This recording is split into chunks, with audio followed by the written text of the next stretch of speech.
Hi hello ನಮಸ್ತೆ ಎಲ್ಲರಿಗೂ S P S media ಚಾನಲಿನ ಮತ್ತೊಂದು ವಿಡಿಯೋಗೆ ಸ್ವಾಗತ ಸುಸ್ವಾಗತ. ಸ್ನೇಹಿತರೆ, ಎಲ್ಲರೂ ಹೇಗಿದ್ದೀರಾ? ಎಲ್ಲರೂ ಚೆನ್ನಾಗಿದ್ದೀರಾ ಅಂದ್ಕೊಂಡಿದ್ದೀನಿ. ನಾನು ಕೂಡ ತುಂಬಾ ಚೆನ್ನಾಗಿದ್ದೀನಿ. ಎಲ್ಲರೂ ಚೆನ್ನಾಗಿದ್ದೀರಾ ಅಂದ್ಕೊಂಡು ಭಾವಿಸ್ಕೊಂಡು ಇವತ್ತಿನ ಒಂದು ವಿಡಿಯೋನ ಶುರು ಮಾಡಿಬಿಡೋಣ. ಇವತ್ತಿನ ಒಂದು ವಿಡಿಯೋದಲ್ಲಿ ಸ್ನೇಹಿತರೆ, ಮೇ 31ನೇ ತಾರೀಕು ಜ್ಯೇಷ್ಠ ಹುಣ್ಣಿಮೆ ಇದೆ. ಈ ಹುಣ್ಣಿಮೆಯ ಮಹತ್ವವನ್ನು ತಿಳಿಸ್ಕೊಡ್ತೀನಿ. ಆನಂತರ ಈ 7 ರಾಶಿಯವರಿಗೆ ಭಯಂಕರ ಅದೃಷ್ಟ ಇಂದಿನಿಂದ ಬದಲಾಗಲಿದೆ. ಹಾಗಿದ್ರೆ ಈ 7 ರಾಶಿಯವರು ಯಾರ್ಯಾರು, ಏನೆಲ್ಲ ಅದೃಷ್ಟದ ಫಲಗಳನ್ನು ಗಳಿಸಲಿದ್ದೀರಿ ಅಂತ ಕಂಪ್ಲೀಟ್ ಆಗಿ ಇದೇ ವಿಡಿಯೋದಲ್ಲಿ ತಿಳಿಸ್ಕೊಡ್ತಾ ಹೋಗ್ತೀನಿ. ಇದನ್ನೆಲ್ಲ ತಿಳ್ಕೋಬೇಕು, ಸಣ್ಣ ಪುಟ್ಟ ಪರಿಹಾರಗಳನ್ನೆಲ್ಲ ಫಾಲೋ ಅಪ್ ಮಾಡಬೇಕು ಅಂದರೆ ಎಲ್ಲೂ ಕೂಡ ವಿಡಿಯೋನ ಸ್ಕಿಪ್ ಮಾಡಬಾರ್ದು. ಅಂದರೆ ವಿಡಿಯೋನ ಕಟ್ ಮಾಡಿ ಓಡಿಸ್ಕೊಂಡು ಹೋಗಿ ನೋಡ್ತೀನಿ ಅಂದರೆ ಫುಲ್ ಇನ್ಫಾರ್ಮೇಷನ್ ಅರ್ಥ ಆಗಲ್ಲ. ಸೊ ಹಾಗಾಗಿ ಎಲ್ಲ ವಿಡಿಯೋದಲ್ಲೂ ತಿಳಿಸ್ತಾ ಇರ್ತೀನಿ. ಮೊದಲಿಂದ ಕೊನೆ ತನಕ ವಿಡಿಯೋನ ವಾಚ್ ಮಾಡಿ. ವಿಡಿಯೋದಲ್ಲಿ ಒಳ್ಳೆ ಮಾಹಿತಿ ಸಿಕ್ಕಿದ್ದಲ್ಲಿ ತಪ್ಪದೆ ವಿಡಿಯೋಗೊಂದು ಲೈಕ್ ಕೊಟ್ಟು, ಇನ್ನೂ ನನ್ನ ಚಾನಲ್ನ ಸಬ್ಸ್ಕ್ರೈಬ್ ಮಾಡ್ಕೊಂಡಿಲ್ಲ ಅಂದರೆ ಎಸ್ ಪಿ ಎಸ್ ಮೀಡಿಯಾಗೆ ಸಬ್ಸ್ಕ್ರೈಬ್ ಆಗಿ ನಿಮ್ಮ ಅಭಿಪ್ರಾಯಗಳನ್ನು ಕಮೆಂಟ್ ಬಾಕ್ಸಲ್ಲಿ ತಿಳಿಸಬಹುದು.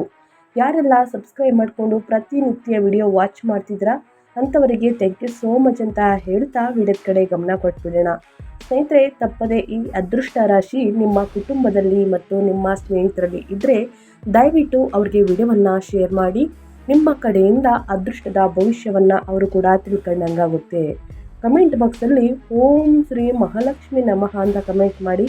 ಮಹಾಲಕ್ಷ್ಮಿಯ ಅನುಗ್ರಹದಿಂದ ನಿಮ್ಮ ಜೀವನದಲ್ಲಿರುವ ಕಷ್ಟಗಳು, ಸಮಸ್ಯೆಗಳು, ಅಡಚಣೆಗಳು, ತೊಂದರೆಗಳು ಎಲ್ಲವೂ ಕೂಡ ಸಂಪೂರ್ಣವಾಗಿ ನಿವಾರಣೆಯಾಗಲಿದೆ ಅಂತ ಕೇಳ್ಕೊತಾ ವಿಡಿಯೋದ ಕಡೆ ಗಮನ ಕೊಟ್ಬಿಡೋಣ. ಹೌದು, ಮೊದಲನೇದಾಗಿ ಈ ಹುಣ್ಣಿಮೆಯ ಮಹತ್ವವನ್ನು ತಿಳಿಸ್ಕೊಡ್ತೀನಿ. ಆ ನಂತರ ಈ 7 ರಾಶಿಯವರು ಏನೆಲ್ಲ ಅದೃಷ್ಟದ ಫಲಗಳನ್ನು ಗಳಿಸಲಿದ್ದಾರೆ ಅಂತ ನೋಡ್ತಾ ಹೋಗೋಣ. ಮೊದಲನೇದಾಗಿ ಹಿಂದೂ ಧರ್ಮದಲ್ಲಿ ಜ್ಯೇಷ್ಠ ಪೂರ್ಣಿಮೆಯನ್ನು ಅತ್ಯಂತ ಶುಭವೆಂದು ಪರಿಗಣಿಸಲಾಗಿದೆ. ಈ ದಿನ ಚಂದ್ರನು ತನ್ನ ಪೂರ್ಣ ರೂಪದಲ್ಲಿ ಇದ್ದಾನೆ ಮತ್ತು ಅದರ ಚಂದ್ರನ ಬೆಳಕು ಭೂಮಿಯ ಮೇಲೆ ಅಮೃತವನ್ನು ಸುರಿಸುತ್ತಾನೆ. ಈ ಪವಿತ್ರ ತಿಥಿಯಂದು ಪೂಜೆ, ಸ್ನಾನ, ದಾನ ಮತ್ತು ಜಪ ಮಾಡುವುದರಿಂದ ಭಕ್ತರು ದೇವರ ಆಶೀರ್ವಾದವನ್ನು ಪಡೆಯುತ್ತಾರೆ ಎಂದು ಹೇಳಲಾಗುತ್ತದೆ. ಜ್ಯೇಷ್ಠ ಮಾಸದಲ್ಲಿ ಬರುವಂತಹ ಈ ಹುಣ್ಣಿಮೆಯನ್ನು ಸ್ನೇಹಿತರೆ ವಟ ಸಾವಿತ್ರಿ ಪೂರ್ಣಿಮೆ ಎಂದು ಕರೆಯಲಾಗುತ್ತದೆ. ಅದೇ ರೀತಿ ಸ್ನೇಹಿತರೆ, ಈ ದಿನ ಜ್ಯೇಷ್ಠ ಮಾಸದಲ್ಲಿ ಬರುವಂತಹ ಈ ಹುಣ್ಣಿಮೆಯನ್ನು ಈ ದಿನದಂದು ಮಹಿಳೆಯರು ತಮ್ಮ ಪತಿಯ ದೀರ್ಘಾಯುಷ್ಯಕ್ಕಾಗಿ ಉಪವಾಸವನ್ನು ಆಚರಿಸುತ್ತಾರೆ. ಅವರ ಆರೋಗ್ಯಕ್ಕಾಗಿ ಆಲದ ಮರವನ್ನು ಪೂಜಿಸುತ್ತಾರೆ. ಇನ್ನು ಜ್ಯೇಷ್ಠ ಪೂರ್ಣಿಮೆಯ ದಿನಾಂಕ ಮತ್ತು ಮಂಗಳಕರ ಸಮಯವನ್ನು ತಿಳಿಸ್ಕೊಡ್ತೀನಿ. ಈ ಬಾರಿ ಜ್ಯೇಷ್ಠ ಪೂರ್ಣಿಮೆಯನ್ನು ಮೇ 31ರಂದು ಸ್ನೇಹಿತರೆ ಆಚರಿಸಲಾಗುತ್ತದೆ. ಮೇ 30ನೇ ತಾರೀಕು ಬೆಳಿಗ್ಗೆ 11:35ಕ್ಕೆ ಪ್ರಾರಂಭವಾಗಿ ಮೇ 31ರಂದು ಸ್ನೇಹಿತರೆ ಮಧ್ಯಾಹ್ನ 1:13ಕ್ಕೆ ಕೊನೆಗೊಳ್ಳುತ್ತದೆ. ಸನಾತನ ಸಂಪ್ರದಾಯದಲ್ಲಿ ಹಬ್ಬದ ದಿನವನ್ನು ಸೂರ್ಯೋದಯದಿಂದ ನಿರ್ಧರಿಸಲಾಗುತ್ತದೆ. ಆದ್ದರಿಂದ ಉದಯ ತಿಥಿಯ ಪ್ರಕಾರ ಜ್ಯೇಷ್ಠ ಪೂರ್ಣಿಮೆ ಮೇ 31ರಂದು ಆಚರಿಸಲಾಗುತ್ತದೆ ಸ್ನೇಹಿತರೆ. ಇನ್ನು ಜ್ಯೇಷ್ಠ ಪೂರ್ಣಿಮೆಯ ಮಹತ್ವವನ್ನು ತಿಳಿಸ್ಕೊಡ್ತೀನಿ. ಜ್ಯೇಷ್ಠ ಪೂರ್ಣಿಮೆಯ ಶುಭ ಸಂದರ್ಭದಲ್ಲಿ ಆಲದ ಮರದ ಪೂಜೆಯ ಜೊತೆಗೆ ಲಕ್ಷ್ಮೀ ದೇವತೆ ಮತ್ತು ವಿಷ್ಣುವನ್ನು ಪೂಜಿಸುವ ಸಂಪ್ರದಾಯವಿದೆ. ಇದರ ಜೊತೆಗೆ ಸ್ನೇಹಿತರೆ, ಈ ದಿನದಂದು ಸತ್ಯನಾರಾಯಣ ದೇವರ ಕಥೆಯನ್ನು ಹೇಳುವುದು ಮತ್ತು ಬ್ರಾಹ್ಮಣರು, ಬಡವರು ಮತ್ತು ನಿರ್ಗತಿಕರಿಗೆ ದಾನ ಮಾಡುವುದು ಅತ್ಯಂತ ಶುಭವೆಂದು ಪರಿಗಣಿಸಲಾಗಿದೆ. ಜ್ಯೇಷ್ಠ ಪೂರ್ಣಿಮೆಯ ದಿನದಂದು ಸ್ನಾನ, ದಾನ ಮತ್ತು ಪೂಜೆ ಮಾಡುವುದರಿಂದ ಮನೆಯಲ್ಲಿ ಸಂತೋಷ ಮತ್ತು ಸಮೃದ್ಧಿ ನೆಲೆಸುತ್ತದೆ. ಅಲ್ಲದೆ ವಿಷ್ಣು ಮತ್ತು ತಾಯಿ ಲಕ್ಷ್ಮಿಯ ಆಶೀರ್ವಾದದಿಂದ ಮನೆಯಲ್ಲಿ ಎಂದಿಗೂ ಸಂಪತ್ತು ಮತ್ತು ಸಮೃದ್ಧಿಗೆ ಕೊರತೆ ಇರುವುದಿಲ್ಲ.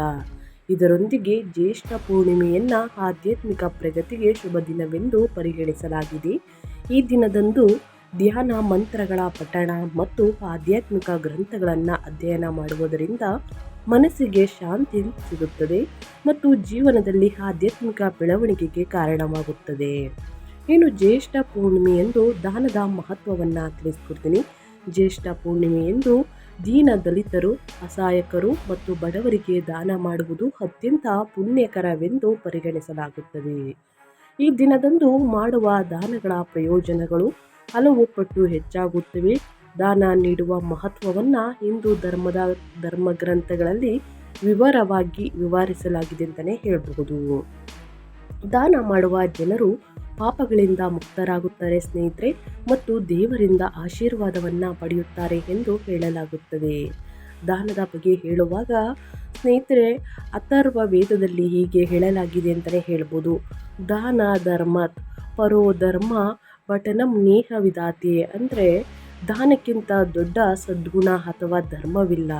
ದೇವರಿಗೆ ಅತ್ಯಂತ ಪ್ರಿಯವಾದಂತಹ ಹುಣ್ಣಿಮೆಯ ದಿನದಂದು ದಾನದ ಮಹತ್ವ ಮತ್ತಷ್ಟು ಹೆಚ್ಚಾಗುತ್ತದೆ. ನಿಮ್ಮ ಹಣ ಯಾರಿಗಾದರೂ ಉಪಯುಕ್ತವಾಗಿದ್ದರೆ ಅದು ನಿಮಗೆ ಪ್ರತಿಯಾಗಿ ಸಂತೋಷವನ್ನು ನೀಡುತ್ತದೆ. ಏಕೆಂದರೆ ನೀವು ಒಬ್ಬ ನಿರ್ಗತಿಕ ವ್ಯಕ್ತಿಗೆ ದಾನ ಮಾಡುವ ಮೂಲಕ ಅವರ ಜೀವನದಲ್ಲಿ ಸಕಾರಾತ್ಮಕ ಬದಲಾವಣೆಯನ್ನು ತರಲು ಪ್ರಯತ್ನಿಸುತ್ತಿದ್ದೀರಿ ಸ್ನೇಹಿತರೆ. ಹಾಗಾಗಿ ಒಳ್ಳೆಯ ಹೊಲದಲ್ಲಿ ಬೀಜಗಳನ್ನು ಬಿತ್ತಿ ಅರ್ಹರಿಗೆ ಹಣ ನೀಡಬೇಕು. ಒಳ್ಳೆಯ ಹೊಲದಲ್ಲಿ ಬೀಜದ ಮತ್ತು ಅರ್ಹ ವ್ಯಕ್ತಿಗೆ ಅಂದರೆ ಬಡವರು ಅಸಹಾಯಕರು ನೀಡಿದ ದಾನ ಎಂದಿಗೂ ವ್ಯರ್ಥವಾಗುವುದಿಲ್ಲ. ಹಾಗಾಗಿ ತಪ್ಪದೆ ಆದಷ್ಟು ಬಡವರಿಗೆ ನಿರ್ಗತಿಕರಿಗೆ ಈ ದಿನ ದಾನ ಧರ್ಮವನ್ನು ಮಾಡಿ. ಇನ್ನು ಸಾಕಷ್ಟು ಜನರು ಕೇಳ್ತಾ ಇರ್ತೀರಾ, ಜ್ಯೇಷ್ಠ ಪೂರ್ಣಿಮೆಯ ದಿನದಂದು ಈ ವಸ್ತುಗಳನ್ನು ದಾನ ಮಾಡಬೇಕಾ ಅಂತ ಕೇಳ್ತಾ ಇರ್ತೀರಾ. ಹೌದು, ಜ್ಯೇಷ್ಠ ಪೂರ್ಣಿಮೆಯ ಶುಭ ಸಂದರ್ಭದಲ್ಲಿ ಅನ್ನದಾನ ಮಾಡುವುದು ಶ್ರೇಷ್ಠವೆಂದು ಪರಿಗಣಿಸಲಾಗಿದೆ. ಜ್ಯೇಷ್ಠ ಪೂರ್ಣಿಮೆಯ ಈ ಶುಭ ಸಂದರ್ಭದಲ್ಲಿ ಬಡವರಿಗೆ ಅನ್ನ, ಬಟ್ಟೆ ಮತ್ತು ಶಿಕ್ಷಣವನ್ನು ದಾನ ಮಾಡುವ ನಾರಾಯಣ ಸೇವಾ ಸಂಸ್ಥಾನದ ಯೋಜನೆಯಲ್ಲಿ ಸಹಕರಿಸುವ ಮೂಲಕ ಪುಣ್ಯದ ಭಾಗವಾಗಿದೆ ಅಂತಲೇ ಹೇಳಬಹುದು. ಹಾಗಾಗಿ ಸ್ನೇಹಿತರೆ, ತಪ್ಪದೆ ಈ ಸಣ್ಣ ಪುಟ್ಟ ಪರಿಹಾರವನ್ನು ಜ್ಯೇಷ್ಠ ಹುಣ್ಣಿಮೆಯ ದಿನ ಮಾಡಿ, ಅಥವಾ ಕಾರ ಹುಣ್ಣಿಮೆಯ ಅಥವಾ ವಟಸಾವಿತ್ರಿಯ ಹುಣ್ಣಿಮೆ ಎಂದು ಕೂಡ ಕರೆಯಲಾಗುತ್ತದೆ. ಈ ದಿನ ಆದಷ್ಟು ಬಡವರಿಗೆ ನಿರ್ಗತಿಕರಿಗೆ ನಿಮ್ಮ ಕೈಯಲ್ಲಾದಷ್ಟು ಜನರಿಗೆ ಸಹಾಯವನ್ನು ಮಾಡಿ ಒಳಿತಾಗಲಿದೆ. ಇನ್ನು ಈ ದಿನದಿಂದ ಈ 7 ರಾಶಿಯವರಿಗೆ ಭಯಂಕರ ಅದೃಷ್ಟ ಬದಲಾಗಲಿದೆ. ಹಾಗಿದ್ರೆ ಈ 7 ರಾಶಿಯವರು ಯಾರ್ಯಾರು ಅನ್ನೋದನ್ನ ನೋಡ್ತಾ ಹೋಗೋಣ ಬನ್ನಿ. ಹಾಗಿದ್ರೆ ಈ 7 ರಾಶಿಯವರು ಯಾರ್ಯಾರು ಅನ್ನೋದನ್ನ ನೋಡೋದಾದರೆ ಸ್ನೇಹಿತರೆ, ಸಾಕಷ್ಟು ಅದೃಷ್ಟವನ್ನು ಈ 7 ರಾಶಿಯವರು ಮೇ 31ರಿಂದ ನೋಡಲಿದ್ದೀರಿ. ಈ 4 ಮಹಾರಾಜಯೋಗದಿಂದ ಸ್ನೇಹಿತರೆ 7 ರಾಶಿಯವರ ಜೀವನವೇ ಬದಲಾಗುತ್ತದೆ. ಸಂಕಷ್ಟಗಳೆಲ್ಲ ದೂರ ಅಂತಲೇ ಹೇಳ್ಬೋದು. ಮೇ 31ನೇ ತಾರೀಕು ಜ್ಯೇಷ್ಠ ಹುಣ್ಣಿಮೆ ಇದೆ. ಈ ತಿಂಗಳ ಕೊನೆಯ ದಿನದಿಂದ ಜ್ಯೋತಿಷ್ಯದ ದೃಷ್ಟಿಯಿಂದ ಅತ್ಯಂತ ಮಹತ್ವದಾಗಿದೆ. ಈ ತಿಂಗಳಲ್ಲಿ ಗ್ರಹಗಳ ಅಪರೂಪದ ಸಂಯೋಗದಿಂದ 4 ಪ್ರಮುಖ ರಾಜಯೋಗಗಳು ರೂಪುಗೊಳ್ಳುತ್ತಿವೆ. ಈ ಶುಭ ಯೋಗಗಳ ಪರಿಣಾಮವಾಗಿ ಕೆಲವು ರಾಶಿ ಚಕ್ರ ಚಿಹ್ನೆಗಳ ಜೀವನದಲ್ಲಿ ಅದೃಷ್ಟ, ಆರ್ಥಿಕ ಪ್ರಗತಿ, ವೃತ್ತಿ ಯಶಸ್ಸು ಮತ್ತು ಗೌರವ ಹೆಚ್ಚಾಗುವಂತಹ ಸಾಧ್ಯತೆಗಳಿವೆ. ಗುರು, ಶುಕ್ರ, ಬುಧ ಮತ್ತು ಮಂಗಳ ಗ್ರಹಗಳ ಅನುಕೂಲಕರ ಸ್ಥಿತಿಯಿಂದ ನಿರ್ಮಾಣವಾಗುತ್ತಿರುವಂತಹ ಈ ರಾಜಯೋಗಗಳು ವಿಶೇಷವಾಗಿ 7 ರಾಶಿಗಳಿಗೆ ಹೆಚ್ಚು ಲಾಭದಾಯಕವಾಗಲಿದೆ ಸ್ನೇಹಿತರೆ. ಹಾಗಿದ್ರೆ ಆ ಲಕ್ಕಿ ರಾಶಿಗಳು ಯಾವ್ಯಾವುದು ಎಂಬುದನ್ನು ಸಂಪೂರ್ಣವಾಗಿ ತಿಳಿಸ್ಕೊಡ್ತೀನಿ. ಇನ್ನೂ ಕೂಡ ವಿಡಿಯೋಗೆ ಲೈಕ್ ಮಾಡಿಲ್ಲ ಅಂದರೆ ದಯವಿಟ್ಟು ಲೈಕ್ ಮಾಡಿ, ಸಬ್ಸ್ಕ್ರೈಬ್ ಆಗಿಲ್ಲ ಅಂದರೆ ಎಸ್ ಮೀಡಿಯಾಗೆ ಸಬ್ಸ್ಕ್ರೈಬ್ ಆಗಿ. ಗ್ರಹಗಳು ಮತ್ತು ನಕ್ಷತ್ರಗಳ ಅಪರೂಪದ ಜೋಡಣೆಯಿಂದ ಸ್ನೇಹಿತರೆ ಮೇ 31ರಿಂದನೇ ಜೂನ್ ತಿಂಗಳಲ್ಲಿ ಸ್ನೇಹಿತರೆ ಜ್ಯೋತಿಷ್ಯ ದೃಷ್ಟಿಯಿಂದ ಅತ್ಯಂತ ಮಹತ್ವಪೂರ್ಣವಾಗಿರಲಿದೆ. ಈ ತಿಂಗಳಲ್ಲಿ ಅನೇಕ ಪ್ರಮುಖ ರಾಜಯೋಗಗಳು ನಿರ್ಮಾಣವಾಗುತ್ತಿದ್ದು ಕೆಲವು ರಾಶಿಗಳ ಜೀವನದಲ್ಲಿ ಅದೃಷ್ಟ, ಯಶಸ್ಸು ಮತ್ತು ಸಮೃದ್ಧಿಗೆ ದಾರಿ ಮಾಡಿಕೊಡುವಂತಹ ಸಾಧ್ಯತೆಗಳಿವೆ. ಜೂನ್ 1ರಿಂದನೇ ಗುರುಗ್ರಹವು ತನ್ನ ಉಚ್ಚ ರಾಶಿ ಚಕ್ರದವಾದ ಕರ್ಕ ರಾಶಿಗೆ ಪ್ರವೇಶಿಸಲಿದ್ದು ಅಲ್ಲಿ ಶುಕ್ರ ಈಗಾಗಲೇ ಸ್ಥಾನವನ್ನು ಪಡೆದಿದ್ದಾನೆ. ಈ 2 ಶುಭ ಗ್ರಹಗಳ ಸಂಯೋಗದಿಂದ ಶಕ್ತಿಶಾಲಿಯಾದಂತಹ ಗಜಲಕ್ಷ್ಮಿ ರಾಜಯೋಗ ನಿರ್ಮಾಣವಾಗುತ್ತಿದೆ. ಈ ಯೋಗವು ಐಶ್ವರ್ಯ, ಧನಲಾಭ, ಗೌರವ ಮತ್ತು ಕುಟುಂಬದ ಸಂತೋಷವನ್ನು ಹೆಚ್ಚಿಸುವ ಸೂಚಕವೆಂದು ಪರಿಗಣಿಸಲಾಗುತ್ತದೆ ಸ್ನೇಹಿತರೆ. ಇದರ ಜೊತೆಗೆ ಗುರು ತನ್ನ ಉಚ್ಚ ರಾಶಿಯಲ್ಲಿ ಇರುವುದರಿಂದ ಹಂಸ ರಾಜಯೋಗ ಕೂಡ ರಚನೆಯಾಗುತ್ತದೆ. ಈ ಯೋಗವು ಜ್ಞಾನ, ಆಧ್ಯಾತ್ಮಿಕತೆ, ವೃತ್ತಿ, ಬೆಳವಣಿಗೆ ಮತ್ತು ಸಾಮಾಜಿಕ ಪ್ರತಿಷ್ಠೆಯನ್ನು ಹೆಚ್ಚಿಸುವಲ್ಲಿ ಸಹಾಯಕವಾಗಿರುತ್ತದೆ ಅಂತಲೇ ಹೇಳಬಹುದು. ಮತ್ತೊಂದೆಡೆ ಮಿಥುನ ರಾಶಿಯಲ್ಲಿ ಶುಕ್ರ ಮತ್ತು ಬುಧ ಸಂಯೋಗದಿಂದ ಲಕ್ಷ್ಮೀನಾರಾಯಣ ಯೋಗ ನಿರ್ಮಾಣವಾಗಲಿದೆ. ಈ ಯೋಗವು ವ್ಯಾಪಾರ, ಸಂವಹನ, ಶಿಕ್ಷಣ ಮತ್ತು ಹಣಕಾಸಿನ ಕ್ಷೇತ್ರಗಳಲ್ಲಿ ದೊಡ್ಡ ಪ್ರಯೋಜನಗಳನ್ನು ನೀಡುವಂತಹ ಸಾಧ್ಯತೆ ಇದೆ. ಮಂಗಳನ ಸಂಚಾರವು ಮೇಷ ಮತ್ತು ವೃಷಭ ರಾಶಿಗಳ ಮೂಲಕ ನಡೆಯುವುದರಿಂದ ಧೈರ್ಯ, ಶಕ್ತಿ ಮತ್ತು ಕಾರ್ಯಕ್ಷಮತೆ ಹೆಚ್ಚಾಗುವಂತಹ ಸೂಚನೆಗಳಿವೆ. ಇದೇ ಸಮಯದಲ್ಲಿ ಚಂದ್ರನು ಪ್ರತಿ 2.5 ತಿಂಗಳಿಗೊಮ್ಮೆ ರಾಶಿ ಬದಲಾಯಿಸುವುದರಿಂದ ಗಜಕೇಸರಿ ಯೋಗ, ಕಲಾತ್ಮಕ ಯೋಗ, ವೀಸಾ ಯೋಗ, ಗ್ರಹಣ ಯೋಗಗಳಂತಹ ವಿವಿಧ ಸಂಯೋಗಗಳು ನಿರ್ಮಾಣವಾಗಲಿದೆ. ಜ್ಯೋತಿಷ್ಯದ ಪ್ರಕಾರ ಈ ಅಪರೂಪದ ಗ್ರಹ ಸಂಯೋಗಗಳು ವಿಶೇಷವಾಗಿ 7 ರಾಶಿ ಚಕ್ರ ಚಿಹ್ನೆಗಳ ಮೇಲೆ ಹೆಚ್ಚು ಶುಭ ಪರಿಣಾಮ ಬೀರುವಂತಹ ಸಾಧ್ಯತೆ ಇದೆ. ಮೇಷ ಸೇರಿದಂತೆ ಕೆಲವು ರಾಶಿಗಳಿಗೆ ವೃತ್ತಿ, ಹಣಕಾಸು, ಪ್ರೇಮ, ಕುಟುಂಬ ಮತ್ತು ಆರೋಗ್ಯ ಕ್ಷೇತ್ರಗಳಲ್ಲಿ ಗಮನಾರ್ಹ ಪ್ರಗತಿ ಕಾಣಬಹುದು. ಸ್ನೇಹಿತರೆ, ಹಾಗಿದ್ರೆ ಜ್ಯೇಷ್ಠ ಹುಣ್ಣಿಮೆಯ ದಿನದಿಂದ ಯಾವ ರಾಶಿಯವರು ಏನೆಲ್ಲ ಅದೃಷ್ಟದ ಫಲಗಳನ್ನು ಗಳಿಸಲಿದ್ದೀರಿ ಅಂತ ನೋಡ್ತಾ ಹೋಗೋಣ. ಮೊದಲನೇದಾಗಿ ಮೇಷರಾಶಿಯವರಿಗೆ ಮೇ 31ರಿಂದನೇ ಜೂನ್ ತಿಂಗಳ ಪೂರ್ತಿ ಮೇಷರಾಶಿಯಲ್ಲಿ ಜನಿಸಿದವರಿಗೆ ಅತ್ಯಂತ ಶುಭಕರ ಮತ್ತು ಪ್ರಗತಿದಾಯಕವಾಗಿರಬಹುದು. ಈ ಅವಧಿಯಲ್ಲಿ ನಿಮ್ಮ ಕಠಿಣ ಪರಿಶ್ರಮ, ಸಮರ್ಪಣೆ ಮತ್ತು ನಿರಂತರ ಪ್ರಯತ್ನಗಳಿಗೆ ತಕ್ಕ ಪ್ರತಿಫಲ ದೊರೆಯುವಂತಹ ಸಾಧ್ಯತೆಗಳಿವೆ. ನೀವು ಬಹುಕಾಲದಿಂದ ಗುರಿಯಾಗಿಸಿಕೊಂಡಿದ್ದ ಕೆಲಸಗಳು ಪೂರ್ಣಗೊಳ್ಳಲು ಆರಂಭವಾಗಬಹುದು.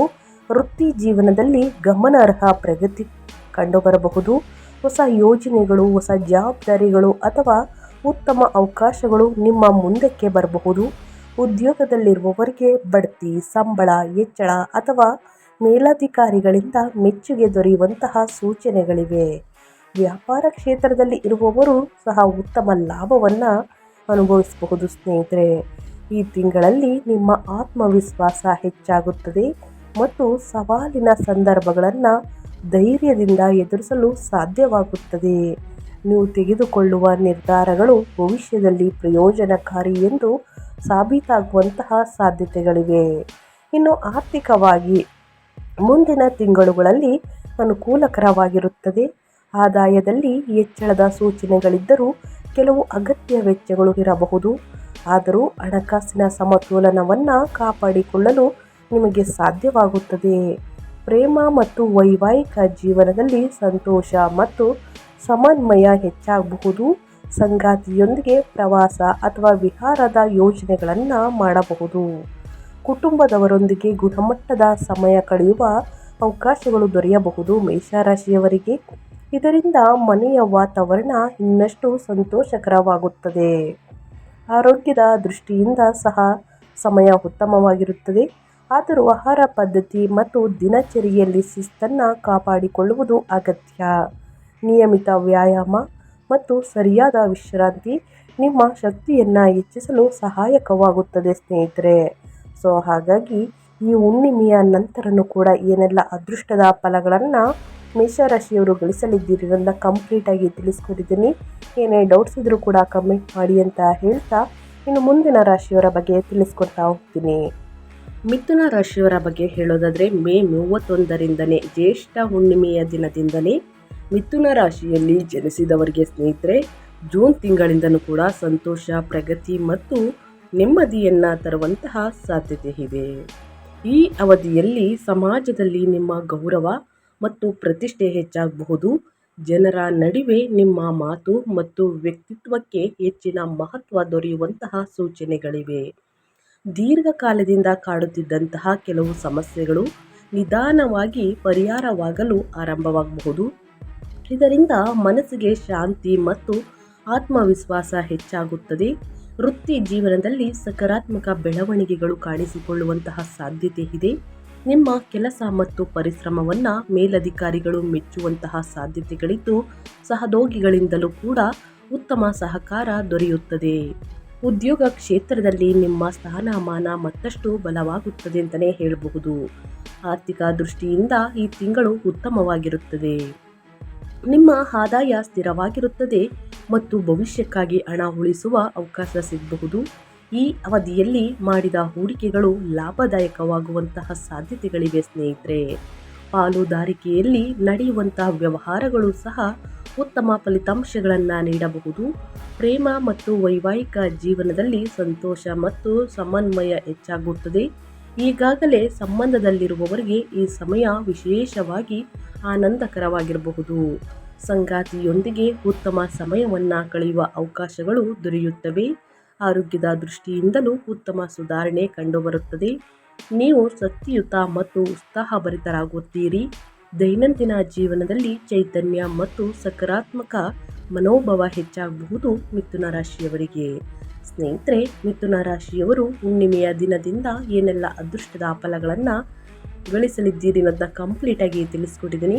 ಏನೇ ಡೌಟ್ಸ್ ಇದ್ರೂ ಕೂಡ ಕಮೆಂಟ್ ಮಾಡಿ ಅಂತ ಹೇಳ್ತಾ ಇನ್ನು ಮುಂದಿನ ರಾಶಿಯವರ ಬಗ್ಗೆ ತಿಳಿಸ್ಕೊಡ್ತಾ ಹೋಗ್ತೀನಿ ಬನ್ನಿ. ಕಟಕ ರಾಶಿಯಲ್ಲಿ ಜನಿಸಿದವರಿಗೆ ಸ್ನೇಹಿತರೆ, ಹುಣ್ಣಿಮೆ ಮುಗಿದ ನಂತರ ಜೂನ್ ತಿಂಗಳು ಬಹಳ ಪ್ರಭಾವಶಾಲಿ ಮತ್ತು ಬದಲಾವಣೆಗಳಿಂದ ಕೂಡಿರಬಹುದು. ಈ ಅವಧಿಯಲ್ಲಿ ನಿಮ್ಮ ವೈಯಕ್ತಿಕ ಜೀವನದಲ್ಲಿ ಕೆಲವು ಮಹತ್ವದ ಘಟನೆಗಳು ಮತ್ತು ಹೊಸ ಅನುಭವಗಳು ಎದುರಾಗುವಂತಹ ಸಾಧ್ಯತೆಗಳಿವೆ. ನಿಮ್ಮ ಬೌದ್ಧಿಕ ಸಾಮರ್ಥ್ಯ ಮತ್ತು ಆಲೋಚನಾ ಶಕ್ತಿ ಹೆಚ್ಚಾಗಬಹುದು. ಶಿಕ್ಷಣದ ಕ್ಷೇತ್ರದಲ್ಲಿ ಉತ್ತಮ ಸಾಧನೆ ಮಾಡಲು ಇದು ಅನುಕೂಲಕರ ಸಮಯವಾಗಿದ್ದು, ಸ್ಪರ್ಧಾತ್ಮಕ ಪರೀಕ್ಷೆಗಳಿಗೆ ತಯಾರಿಯನ್ನು ನಡೆಸುತ್ತಿರುವಂತಹ ವಿದ್ಯಾರ್ಥಿಗಳಿಗೆ ಯಶಸ್ಸಿನ ಸೂಚನೆಗಳಿವೆ. ವೃತ್ತಿ ಜೀವನದ ದೃಷ್ಟಿಯಿಂದ ಈ ತಿಂಗಳು ಅತ್ಯಂತ ಶುಭಕರವಾಗಿದೆ. ನೀವು ರೂಪಿಸಿರುವಂತಹ ಯೋಜನೆಗಳು ಮತ್ತು ತಂತ್ರಗಳು ಉತ್ತಮ ಫಲಿತಾಂಶಗಳನ್ನು ನೀಡುವಂತಹ ಸಾಧ್ಯತೆಗಳಿವೆ. ಕೆಲಸದ ಸ್ಥಳದಲ್ಲಿ ನಿಮ್ಮ ನಾಯಕತ್ವ ಮತ್ತು ಕೌಶಲ್ಯಗಳು ಮೆಚ್ಚುಗೆ ಪಡೆಯಬಹುದು ಮತ್ತು ನಿಮ್ಮ ಪ್ರಭಾವವು ಹೆಚ್ಚಾಗಬಹುದು. ಆರ್ಥಿಕವಾಗಿ ಹೊಸ ಆದಾಯದ ಮೂಲಗಳು ತೆರೆದುಕೊಳ್ಳುವಂತಹ ಸಾಧ್ಯತೆ ಇದೆ. ನೀವು ಭವಿಷ್ಯಕ್ಕಾಗಿ ಹಣ ಉಳಿಸುವಲ್ಲಿ ಯಶಸ್ವಿಯಾಗಬಹುದು. ಹೂಡಿಕೆ ಮಾಡಲು ಸಹ ಈ ಸಮಯ ಅನುಕೂಲಕರವಾಗಿದ್ದು, ಸರಿಯಾದ ನಿರ್ಧಾರಗಳು ಉತ್ತಮ ಲಾಭವನ್ನು ನೀಡಬಹುದು. ಕಟಕ ರಾಶಿಯವರಿಗೆ ಪ್ರೀತಿ ಮತ್ತು ಸಂಬಂಧಗಳ ವಿಷಯದಲ್ಲಿ ಜೂನ್ ಭಾವನಾತ್ಮಕವಾಗಿ ಮಹತ್ವದ ತಿಂಗಳಾಗಬಹುದು. ಸಂಗಾತಿಯೊಂದಿಗೆ ಸಂಬಂಧಗಳು ಇನ್ನಷ್ಟು ಗಾಢವಾಗುವಂತಹ ಸಾಧ್ಯತೆ ಇದೆ. ಕೋಡಿಶ್ರೀ ಮಠದ ಸ್ವಾಮೀಜಿಗಳು ನಡೆದಿರುವಂತಹ ಸ್ಫೋಟಕ ಭವಿಷ್ಯದ ಪ್ರಕಾರ ಕುಟುಂಬದವರೊಂದಿಗೆ ಕೂಡ ಉತ್ತಮ ಸಮಯ ಕಳೆಯುವ ಅವಕಾಶಗಳು ದೊರೆಯುತ್ತವೆ ಕಟಕ ರಾಶಿಯವರಿಗೆ.